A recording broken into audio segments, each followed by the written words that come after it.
Three body problem season 1 episode number 5 judgment day यानी फैसले का दिन।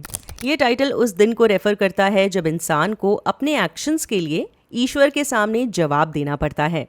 कहानी की शुरुआत हो रही है राज से। वो अपनी ड्यूटी पर है। यहाँ वेड आता है। राज पूछता है क्या कोई प्रॉब्लम है। वेड को अंदाजा है कि मिशन की कमांड संभालने का राज का ये पहला मौका है। हमें पता चलता है राज अपनी क्लास में टॉप स्टूडेंट था। खैर, वेड को शिप के बारे में इंफॉर्मेशन चाहिए। यहाँ कुछ सवाल जवाब करने के बाद राज वेड को बताता है ये शिप काफ़ी महंगी है पर कमज़ोर है। ये हर घंटे 4000 लीटर डीजल जलाती है। वेड राज से पूछता है उसने नेवी ज्वाइन क्यों की। राज जवाब देता है अपने देश की रक्षा करने के लिए। वेड कहता है जो काम वो राज से करवाना चाहता है वो इससे भी ज़्यादा इम्पॉर्टेंट है। दूसरी तरफ डिटेक्टिव क्लेरेंस विंजय को इंटेरोगेट कर रहे हैं। वो उसे पूछ रहे हैं उसे कैसे पता चला जब सैंटी 400 साल बाद अर्थ पर आएंगे तो ह्यूमंस के साथ अच्छे से बिहेव करेंगे। क्योंकि एक्चुअली जब एडवांस टेक्नोलॉजी वाले लोग पुरानी टेक्नोलॉजी वाले लोगों से मिलते हैं तो पिछड़ी टेक्नोलॉजी यूज़ करने वाले लोगों के लिए अच्छा नहीं होता। डिटेक्टिव क्लेरेंस याद दिलाते हैं विंजय को 15 अगस्त 1977 को एलियन से रिप्लाई मिला था जिसमें खास तौर पर कहा गया था कि रिप्लाई मत करना क्योंकि ये ह्यूमंस के लिए बुरा होगा। फिर भी विंजय ने रिप्लाई किया। उसे पूछा जाता है कि उसने ऐसा क्यों किया। विंजय बोलती है ह्यूमन सिविलाइजेशन अब अपनी प्रॉब्लम्स खुद सॉल्व करने लायक नहीं है। कहीं और ऑगी और जिन एक सेफ जगह है। जिन एंग्जाइटी पिल्स ले रही है क्योंकि उसने मीटिंग में जो कुछ देखा उसके बाद वो बहुत टेंशन में है। जिन कहती है उसे लगा था वो विंजय को जानती है। वो ऑक्सफोर्ड में उसके लिए मैश्ड पोटैटोज बनाती थी और वो उन्हें एक स्वीट ओल्ड आंटी की तरह देखती थी। लेकिन अब सब कुछ बदल गया है क्योंकि उसे पता चल चुका है कि ये सब कुछ दिखावा था। दूसरी तरफ विंजय और डिटेक्टिव की बातचीत में पता चलता है माइक एवंस वेरा का बायोलॉजिकल फादर है। उसने वेरा से सच छुपाया क्योंकि उसे लगता था उसकी बेटी इतनी स्ट्रांग नहीं है कि सच्चाई झेल सके। वेरा और माइक कभी एक दूसरे से नहीं मिले। विंजय बताती है माइक ने पहली बार उसे तब देखा जब वो कॉफिन में थी। एक और सच सामने आता है। विंजय ने झूठ बोला था कि वीआर हेलमेट वेरा का था। ऐसा उसने इसलिए किया था ताकि वो उसे जिन को दे सके। असल में विंजय जिन को अपनी साइड लाने की कोशिश कर रही थी क्योंकि उसकी नज़र में जिन एक काबिल फिजिसिस्ट है। एक मिनट आगे बढ़ने से पहले एक रिमाइंडर, वॉच रोज के होम पेज पर अब ज्वाइन करने के लिए मेंबरशिप का ऑप्शन अवेलेबल है, बस बता रही हूँ। डिटेक्टिव क्लेरेंस वेड को विंजय के इंटेरोगेशन के बारे में बताता है। यही कि विंजय बहुत कोऑपरेटिव थी।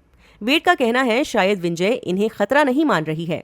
वेड पूछता है ये शिप पर मौजूद वो डेटा कैसे हासिल कर सकते हैं जिसमें माइक और सैंटी की बातचीत है। डिटेक्टिव को लगता है स्पेशल फोर्सेस भेजने से दोनों तरफ बहुत खून खराबा होगा और माइक एवंस को डेटा डिस्ट्रॉय करने का मौका मिल जाएगा। दूसरी तरफ वो मिसाइल स्ट्राइक भी नहीं कर सकते क्योंकि उससे शिप का वो पार्ट भी तो उड़ सकता है जो इन्हें चाहिए जहां पर डेटा है। काफ़ी सोचने पर डिटेक्टिव सजेस्ट करता है वो गैस का इस्तेमाल कर सकते हैं, लेकिन शिप पर बहुत सारे एयर वेंट्स होने की वजह से ये प्लान भी नहीं चल पाएगा। फिर डिटेक्टिव वेड को इन्फॉर्मेशन देता है कि जजमेंट डे शिप पनामा आ रही है, यानी इनके पास एक मौका है। वहीं जजमेंट डे शिप पर माइक को लग रहा है भले ही ये लोग मुश्किल में हैं, फिर भी इनकी टीम का हौसला बुलंद है। उनकी टीम पॉजिटिव है और उसने मुश्किल वक्त में भी अपना मोरल बनाए रखा है। फिलिक्स अपने बॉस को बताता है कि जब माइक आसपास होता है तो सब बहादुर बनते हैं, लेकिन असल में लोग परेशान हैं क्योंकि कुछ लोगों के करीबी जेल में हैं और कुछ के फैमिली मेंबर्स गायब हैं। आपको याद होगा पिछले एपिसोड में विंजय को जब पुलिस ने पकड़ा था तो वहाँ पर फायरिंग भी हुई थी और ये जो ग्रुप है इसके कुछ लोग घायल भी हुए थे, मरे भी थे। माइक का मानना है कि जो मुश्किल सिचुएशन इनको अभी फेस करनी पड़ रही है वो इनका फेथ परखने का बस एक टेस्ट है। फिलिक्स बोलता है कि उन्होंने हमेशा सोचा सैंटी उन पर नज़र रखे हुए हैं, जैसे एक पावरफुल गॉड अपने भक्तों का ध्यान रखता है। माइक को लग रहा है इंसान का बनाया हुआ देवता बस कहानी है, लेकिन उनका भगवान असली है, वाकई में है और वो सच में इनको प्रोटेक्ट कर रहा है। ये बस एक इम्तिहान है। बाद में माइक अपने ऑफिस में जाता है और सैंटी से बात करने की कोशिश करता है, लेकिन उसे कोई जवाब नहीं मिलता। वो अपनी हिम्मत बनाए रखता है और बोलता है इस चुप्पी के बावजूद वो अपने लॉर्ड की सेवा करता रहेगा।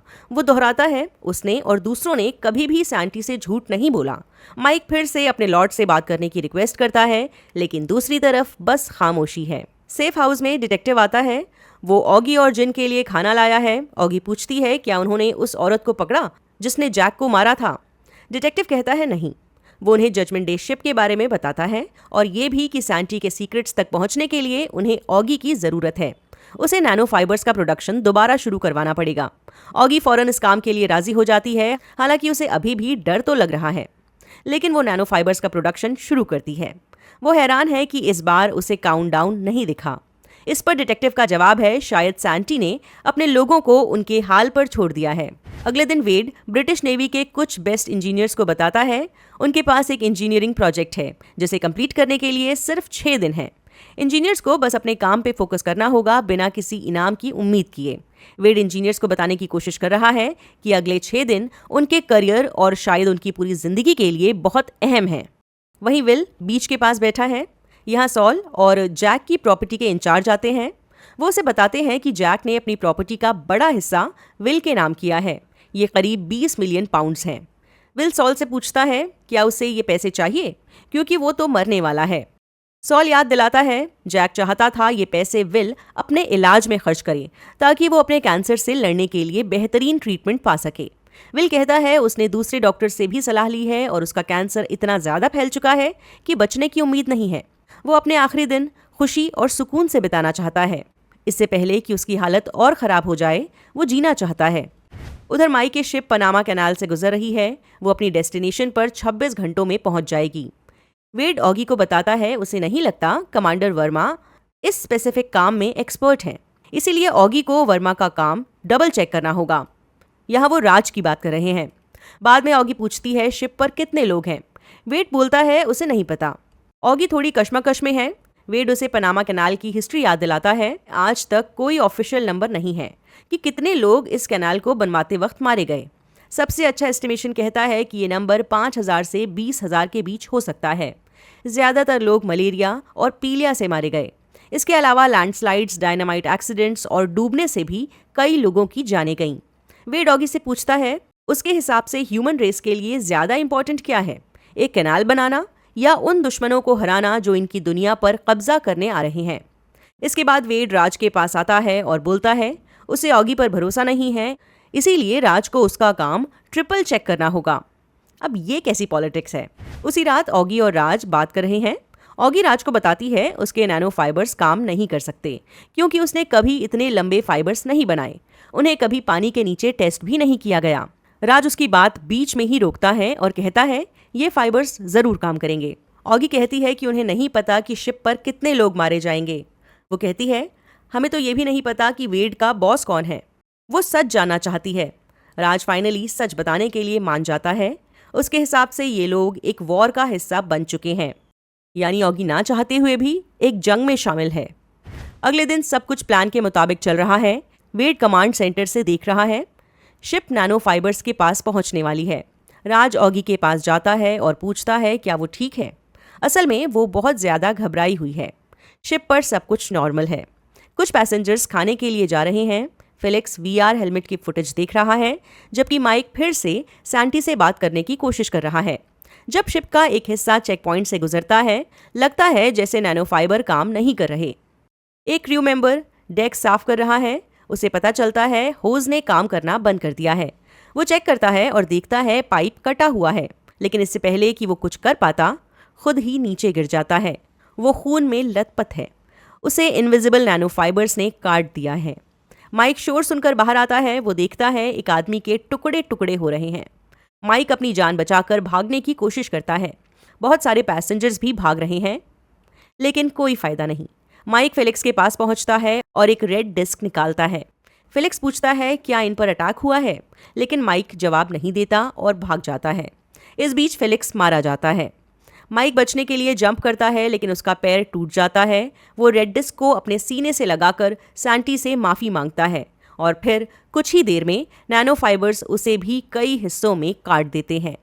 देखते ही देखते पूरी शिप मलबे में बदल जाती है। नैनो फाइबर्स के डेडली इफेक्ट नजर आ रहे हैं। सभी पैसेंजर्स और क्रू मेंबर्स की खौफनाक तरीके से मौत हो रही है। वेड का प्लान कामयाब होता है, लेकिन इस प्रोसेस में बहुत से लोग मारे गए।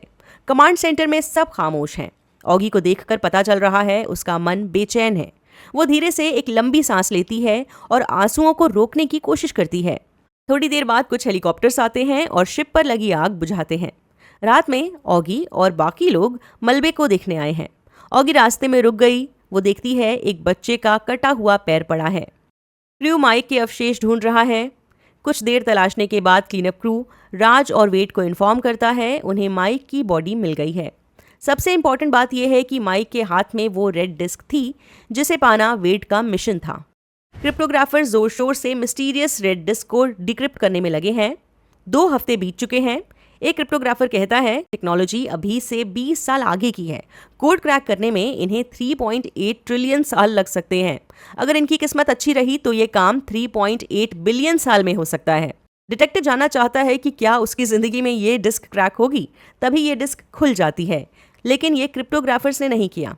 डिटेक्टिव को समझ आ जाता है ये डिस्क इसलिए खुली क्योंकि वो चाहते हैं इंसान इसके अंदर का कंटेंट देखें, वो यानी सैंटी। डिस्क में 28 गीगाबाइट्स के टेक्स्ट और मीडिया फाइल्स हैं। सबसे मिस्टीरियस फाइल का लेबल है /3body.cxl। ये फाइल 100 पेटाबाइट्स का डेटा कंटेन करती है, जो आम भाषा में 100 मिलियन गीगाबाइट्स के बराबर है। दूसरी तरफ वेड विंजय को बताता है कैसे इन्होंने शिप पर सबको खत्म कर दिया। वो विंजय को एक रिकॉर्डर देता है ताकि वो सुने और अपने लॉर्ड की सच्चाई जाने। वेड रिकॉर्डर टेबल पर रखकर चला जाता है। विंजय रिकॉर्डिंग प्ले करती है। इसमें माइक और सैंटी की बातचीत चल रही है। सैंटी बोलती है वो इंसानों के साथ नहीं रह सकते क्योंकि वो झूठ बोलते हैं। ये सब सुनकर विंजय सदमे में है। चलते हैं सेफ हाउस में, जहां पर जिन ऑगी और राज को फोन करने की कोशिश कर रही है, लेकिन कॉल सीधा वॉइसमेल पर जा रही हैं। वेड उसे लेने आया है क्योंकि आज से जिन उसकी बॉस है। वेड रिवील करता है राज ने उसे बताया है कि जिन को एक्स्ट्रा डायमेंशंस के बारे में बहुत कुछ पता है। जिन और वेड जब ऑफिस पहुंचते हैं, ये दोनों गेम वाला हेलमेट पहनते हैं, ये देखने के लिए कि एलियंस इन्हें क्या दिखाना चाहते हैं। ये सोफोन से मिलते हैं, यानी एआई से। वेड पूछता है वो इन्हें यहाँ क्यों लाए हैं। सोफोन बताती है सैंटी की सिविलाइजेशन बर्बाद होने वाली है। उन्हें धरती तक पहुंचने में 400 साल लगेंगे, लेकिन ह्यूमंस पिछले 1 लाख साल से अर्थ पर हैं। पहले ह्यूमंस और बंदरों में ज़्यादा फर्क नहीं था। इंसानों को खेती यानी फार्मिंग डिस्कवर करने में 90,000 साल लगे, शिकारी से किसान और फिर इंडस्ट्रियलिस्ट बनने में 10,000 साल लगे। इंसान को एटॉमिक पावर मिलने में 200 साल लगे और कंप्यूटर और इंफॉर्मेशन एज तक पहुंचने में सिर्फ 50 साल लगे। लेकिन सैंटी को इन सब हिस्टोरिकल अचीवमेंट्स तक पहुंचने में बहुत ज़्यादा टाइम लगा। अर्थ स्टेबल है, वहीं सैंटी अपने प्लैनेट के स्टेबल एरा और केओटिक एरा से परेशान है। इंसान को कुछ भी कभी दोबारा शुरू नहीं करना पड़ा, लेकिन सैंटी को हर बार सब कुछ शुरू से शुरू करना पड़ा। इनका प्लैनेट हर बार तबाह हो जाता था और ये फिर से मेहनत करते थे। सैंटी को लग रहा है ये जब तक अर्थ पर पहुंचेंगे, इंसान टेक्नोलॉजी में इनसे काफ़ी आगे निकल जाएगा, यानी सैंटी का अर्थ पर आने का कोई फायदा नहीं होगा। इसलिए इन्हें अभी जीतना होगा क्योंकि अभी इनकी टेक्नोलॉजी इंसानों से आगे है। सैंटी इंसानों की साइंस खत्म कर देंगे ताकि ह्यूमन आगे ना बढ़ सके। सोफोन बताती है सैंटी ने अपने सभी रिसोर्सेज का यूज करके 4 सोफोन्स बनाए हैं, 2 के 2 जोड़े, हर जोड़ा जो अंदर ही अंदर एक दूसरे से उलझा हुआ है। 2 सोफोन्स उनके साथ रहेंगे और 2 इंसानों को सुनने और देखने के लिए यूज होंगे। उनका मेन गोल है इंसानों की साइंस को खत्म करना और उन्हें डरा कर रखना। वेड और जिन डर कर अपना हेलमेट उतार देते हैं। लंदन की सड़कों पर सेलफोन्स, बिलबोर्ड स्क्रीन्स मालफंक्शन करने लगे हैं। अचानक सब कुछ अलग अलग लैंग्वेजेस में बदल जाता है और इंसान को बताने लगता है कि वो सिर्फ कीड़े हैं। फिर आसमान में अंधेरा होने लगता है। आसमान एक मिरर इमेज बन जाता है, वो ज़मीन को रिफ्लेक्ट कर रहा है। एक आंख नीचे इंसानों को देख रही है, वो उन्हें फील करवाती है कि उन पर नज़र रखी जा रही है। हमें सड़क पर जख्मी हालात में अजनबी औरत नजर आती है। उसकी नज़र सैंटी के निशान पर जाती है। उसके चेहरे पर मुस्कान आ गई है। यहीं ख़त्म होता है ये एपिसोड। आई होप आपको अच्छा लगा हो, पसंद आया हो तो लाइक करिए, ना पसंद आया हो तो डिसलाइक करिए और अगर कुछ कहना है तो कमेंट कर दीजिए। बाय।